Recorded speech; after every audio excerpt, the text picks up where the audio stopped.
ప్రగతి భవన్ గురించి గతంలో తప్పుడు ప్రచారం చేశారని ఇప్పటికైనా సమగ్ర నివేదిక ప్రజల ముందు ఉంచాలన్నారు ఎమ్మెల్సీ దేశపతి శ్రీనివాస్.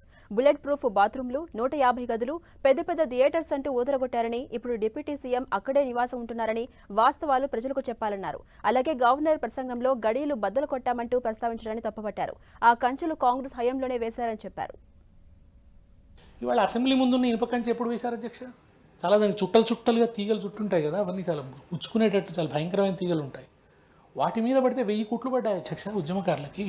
అసలు ప్రగతి భవన్ ముందున్న కంచె కూడా అప్పుడు వేసింది అధ్యక్ష. విచిత్రం ఏంటంటే దాన్ని ఇప్పుడు తీసేసి కంచెలు బద్దలైపోయినాయి అది ఇదని అంటున్నారు. అద్దాల మేడలు బద్దలైపోయినాయని కూడా గవర్నర్ గారి ప్రసంగంలో ఉంది. ఆ అద్దాల మేడలో ఇప్పుడు ఉప ముఖ్యమంత్రి గారు ఉంటున్నారు అనుకుంటారు. వారి నివాసంగా మారింది అది. అది మరి అక్కడ బుల్లెట్ ప్రూఫ్ బాత్రూమ్లు ఉన్నాయన్నారు, 150 గదులు ఉన్నాయన్నారు. నిన్ననే ఓ పత్రిక రాసినాక 250 మంది కూర్చొని చూసే థియేటర్ ఉందన్నారు అధ్యక్ష. నేను చాలాసార్లు ప్రగతి భవన్కి వెళ్ళాను, ఆ థియేటర్ అయితే నేను చూడలేదు అధ్యక్ష. 250 మంది కూర్చునే థియేటర్ అయితే అందులో లేదు. మరి ఇప్పుడు ఉప ముఖ్యమంత్రి గారు వారు అక్కడ నివాసం ఉంటున్నారు.